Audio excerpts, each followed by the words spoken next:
hôpital bi ni ma ko gisee accueil bi dafa des na li tax mu des mooy ñi nga xam ni ñooy accueillir nit ñi seen formation dafa des lu ko dale ci ñi vigile bi ba ci kii yi nga xamee ni fi ngay jaar mu jaay la ticket wala yëpp dañu am lu manqué ci ñoom muy accueil boobu ngeen di wax. parce que nit ki bu ñëwee ak feebaram ñëw ci structure boo xam ne xamu fa dara boo ko jéemul a xamal day xaw a doy waar. nit ki tamit boo ñëwee foo xam ni kenn xamul la te ànduloog dal pour ñu xamal la day doy waar moo tax man la moo patient boobu dama ko naw que malade parce que yàlla moom nee na aji ñi muñ lay àndal kon bu ñu féetoo di patienter rek yaakaar naa ni dinañ mën a comprendre te ba nga xam ni lii tolof-tolof yëpp ñu mën ko aar. accueil bi nag noonu ngeen ko waxee des na mais li ma wax rek moo ci nag man ni ma ko gisee mooy ne rek ñii accueillir nit ñi dafa am lu des dëgg-dëgg ci seen formation. parce que coono bi ñuy daj ci di former médecin yi coono bi ñuy daj ci infirmier yi coono bi ñuy daj kii bu ñu ko dajoon tamit ci ñuy accueillir malade yi yaakaar naa ni soulagement yu bëri dina am parce que nit ki boo dalalee xelam dina neex a faj waaye bu àndee frustration degré feebar bi day xaw moo tax accueil boobu lu jaral lijjanti la jar na borom xam-xam yi ñu former ñi nga xam ni ñooy accueillir orienté leen ci nga xam ne ku ñuy accueillir rek dinañ la mën a defal li nga bëgg waaw parce que fii defuñ ko lu dul soulager nit ñi kon nag fooy ñëw jëlee fa mer kon soulagement dañuy raté vocation yëpp moo tax accueil boobu lu jaa am solo luñ jaral lijjanti la voilà. parce que boo gisee moo formation parce que ñëpp bokkuñu lu ñuy làkk ñu nekk réew moo xam ni nit ki war nañoo mën a am standard bu ñu def ba nga xam ni information yi ak lépp dinañ ko mën a comprendre moo tax formation am solo boo gisee asiatique yi lépp ñu réussir ko parce que ñoom dañoo accès seen lépp ci formation dajale diplôme yi dul jeex te formation bi des parce que lii jariñ àddina bi yëpp mooy xam-xam te xam-xam nag moom lu ciy dolleeku rek day jariñ ki koy jàng jariñ ki muy jariñ waaw jariñ ki nga xam ni moom lañ ko war a jox waaw loolu daal mooy li nga xam ne moom li ma xamal bu ñu formé nit ñi xamal leen nga xam ni ñoo war a xamalaate ñi war a xamalaate bu ñu leen xamalee yaakaar naa ni tolof-tolof yu bëri dina wàññeeku.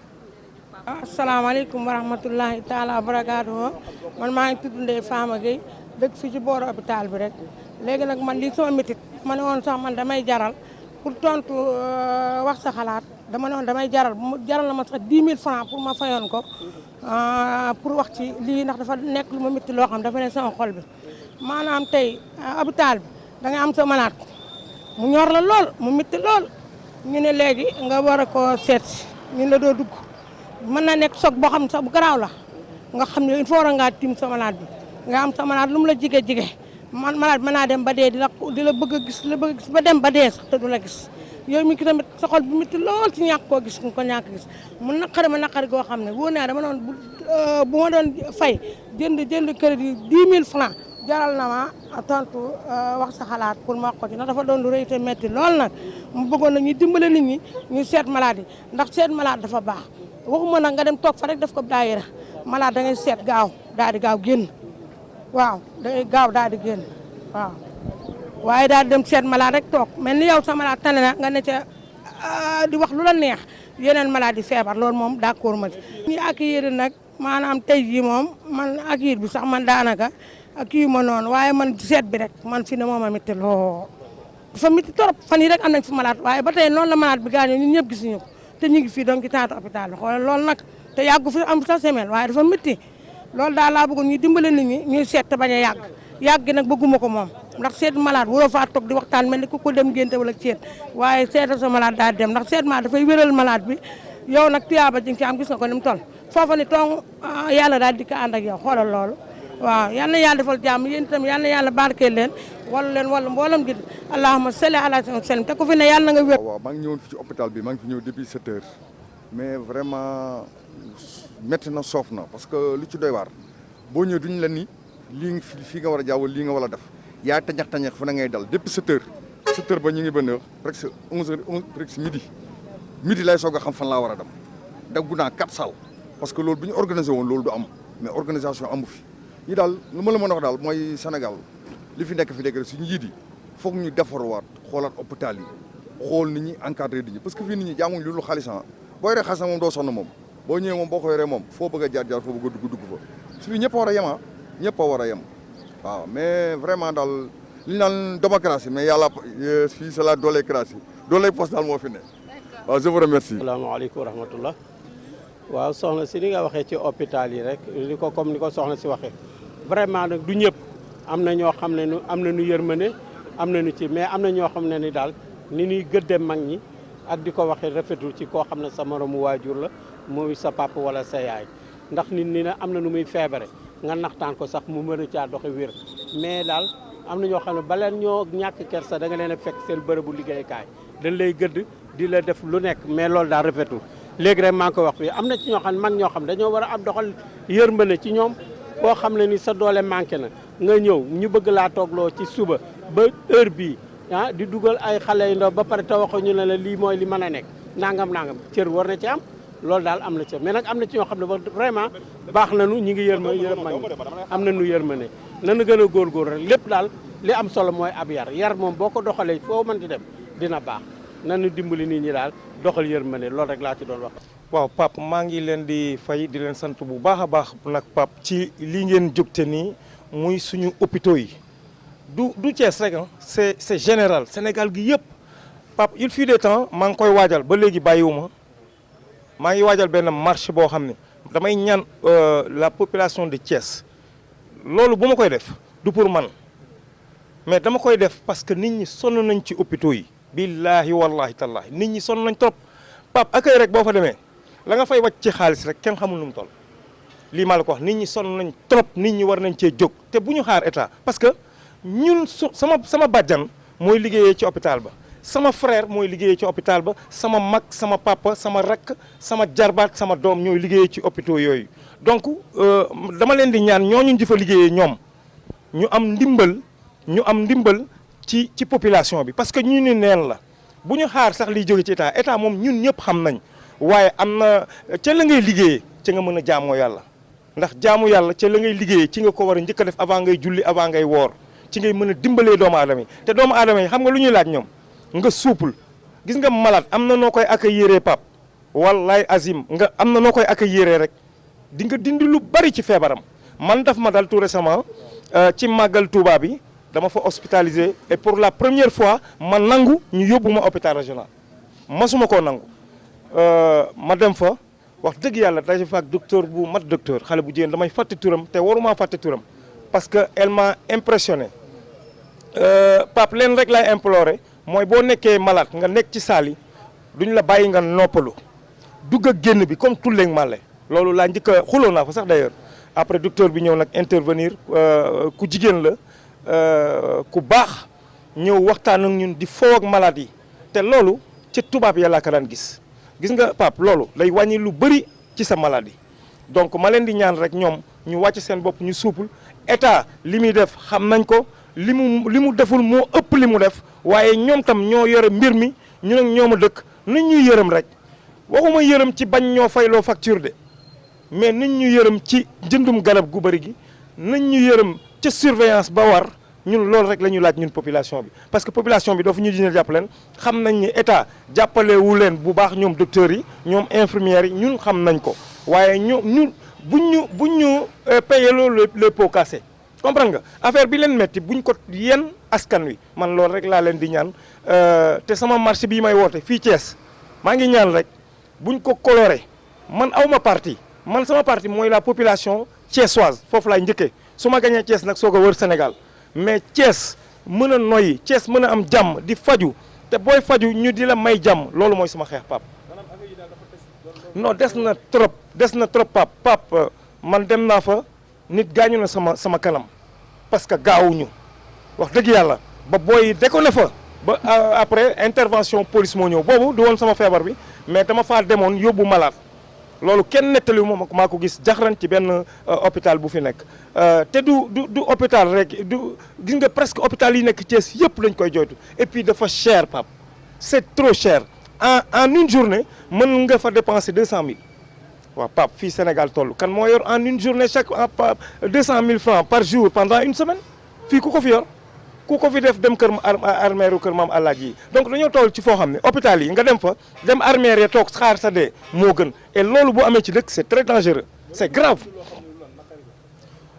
ñu yëg ma Pape ma nekk un bon citoyen nekk ci dëkk bi nekk sénégalais am nationalité def wanewu ma fa réewande wanu ma fa dara mais toppatoo gi war Pape man dugg naa ci salle ñu tëdd fa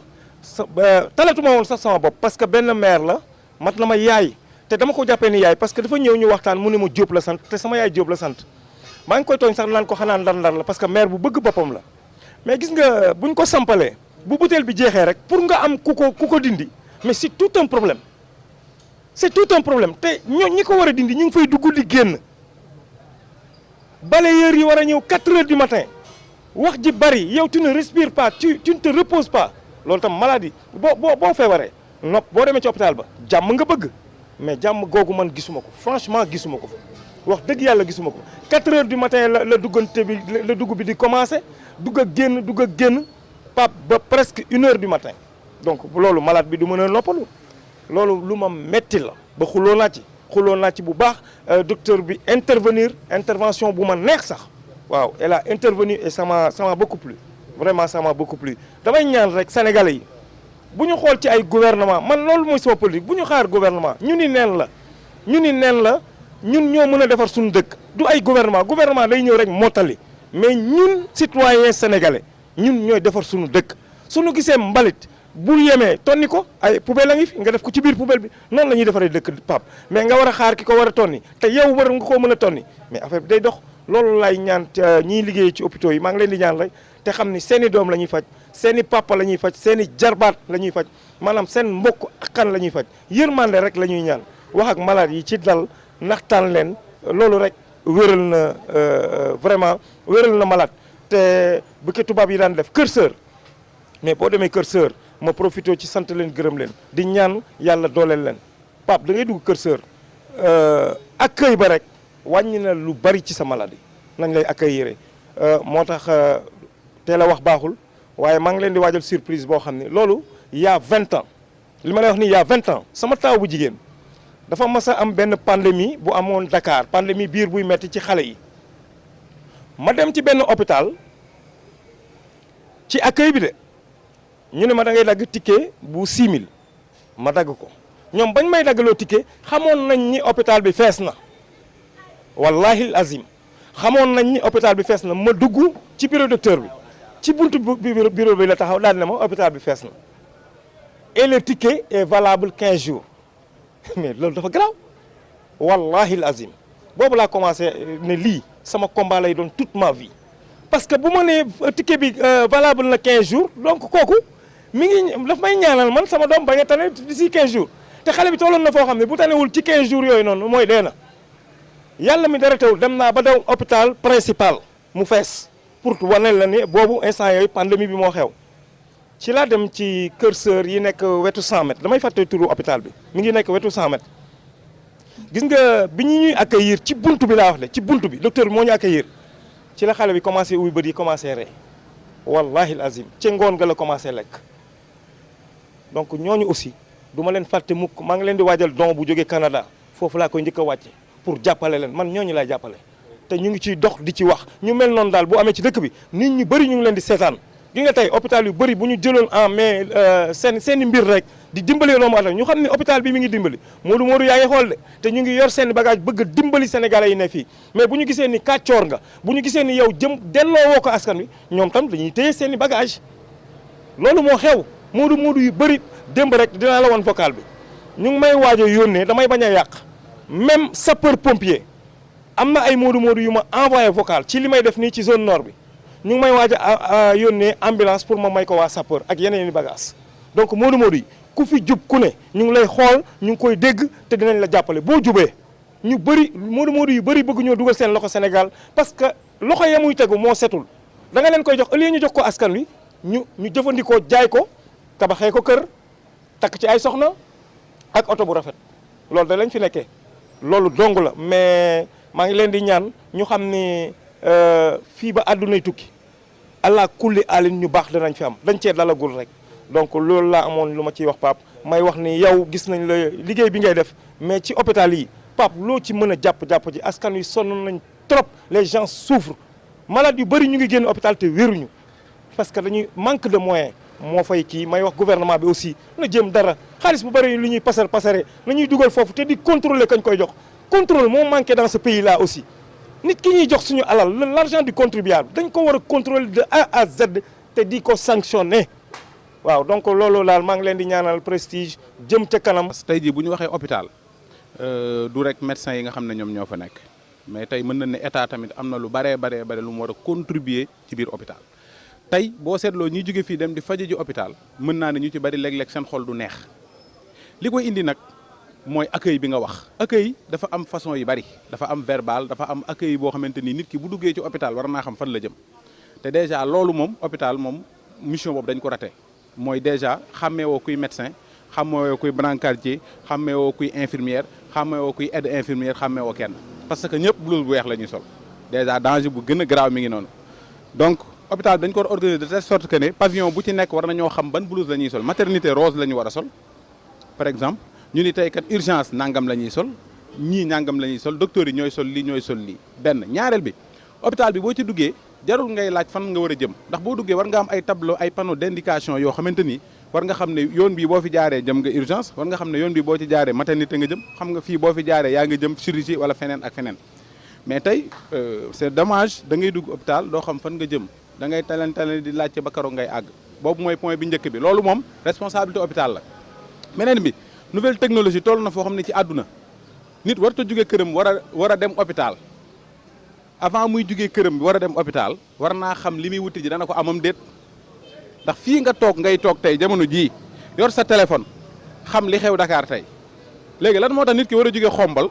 paas oto ñëw ba hôpital ñu ne ko médecin bi xëyul tey loolu déjà technologie romb na foofu donc war nañu am ay plateforme yoo xam ni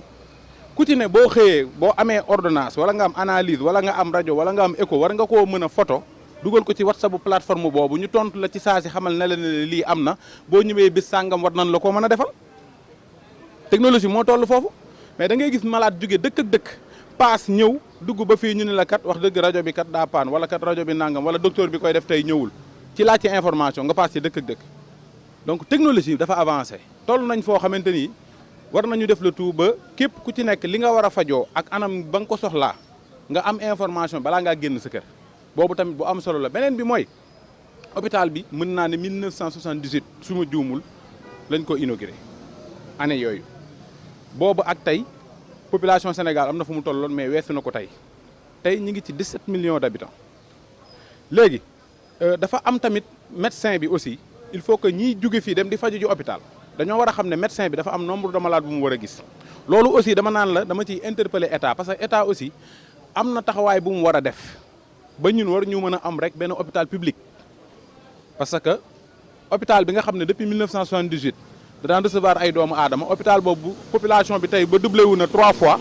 muy continuer di recevoir les mêmes personnes y a problème médecin bu xëy loi bi lim la may mooy nga gis 20 malades docteur bu xëy ñaar fukki nit nga war a gis waaw da ngay gis hôpital docteur bi xëy gis 100 personnes yaa ngi dégg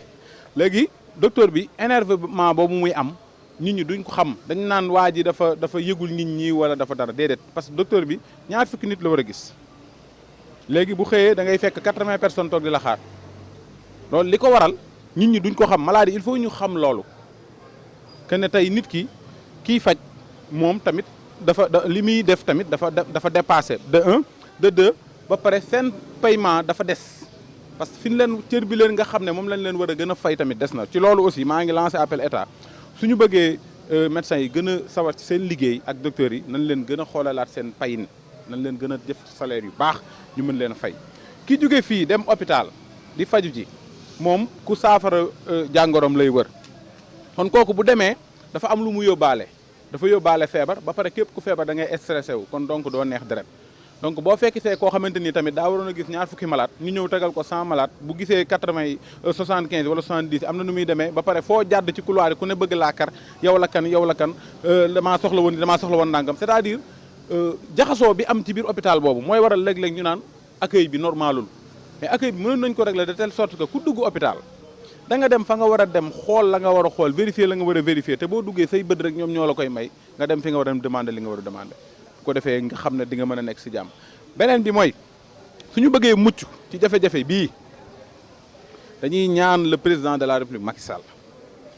forêt classée baa ngi nii nañu fa tabaxal hôpital parce que xam nga Pape lu ñu war a gën a bàyyi xel nañu xool Thiès ci axe Sénégal la bokk kenn mënta def dara ci Sénégal jéggi Thiès tey xoolal tey axe bi ñu nekk ñun bu ñu amoon hôpital fii ci boori péage bi ñu nekk Touba doon jóge Touba di dem Dakar dana leen wàcc ñu jóge Diourbel jàpp Bambey ñooñu doon dem foofu mun nañu wàcc Thiès faju si tey Dakar ñëpp mënuñu faju ci hôpital yooyu ndax tey problème décentralisation moom moo tax tey président mën a décentraliser ay ministères ñu jëlee ko foofu indi ko Diamniadio kon war nañu mën a décentraliser ay hôpital aussi indi ko fu mel ni Thiès nga xam ne képp ku nekk ci secteur ba war a yëg ci péage bi waa Mbour ak ñeneen ak ñeneen ak ñeneen mën nañu faju see fii la preuve en est que urgence bu hôpital régional tey boo fa duggee malade dañu fay def accident tey ñu tëral la fa ngay woote di yuuxu booba médecins yi ñi ngi ci leneen tellement que dañuy bari nit ñi duñu xam loolu xam nga lu ko waral parce que secteur bii ma la limal yëpp li ko dalee Kayar jëm Bambey nga ñëw nii dem Ngaay Mexe jàpp Kébémer secteur boobu ba nii nga jëm lu mel ni Diamniadio wàcc ci Thiès ku fa def choc hôpital régional lañ lay indi kon hôpital régional du ñun ñii nekk Thiès rek ñoo fi fajo déedéet mais li wër sous région bi yëpp fii la ñuy ñëw bu dee urgence wala lu mu mënti doon kon donc hôpital bi nekkatu suñu hôpital ñun donc léegi nag ñun li ñuy ñaan le président de la République Macky Sall mooy nañu dimbali ñu tabaxal ñu beneen hôpital bu mucc ay bu bees de niveau 3 boo xamante ni tey ñii bu ñu xëyee mën a dem hôpital régional ñeneen ñi dinañ mën a xëy dem ci beneen hôpital mën a faju tey boo demee hôpital privé accueil bii ngay jooy lu tax du amul ci problème hôpital privé amu fa parce que foo demee da ngay fay sa xaalis te médecin yi nga xam ne ñoom ñooy nekk ci hôpital public yi ñoom ñoo ne ci hôpital privé yi bu ñu téewoon seen loxo hôpital privé yi tëj kon problème bi problème de moyen la plateau technique bi faible na état nañu gën a jëlaat santé def ko priorité gën a jàppale médecins yi mën leen a fay te xam ne population Sénégal jamono ji li ñu soxla mooy faju bu ko defee ñu mën a mucc ci jàmm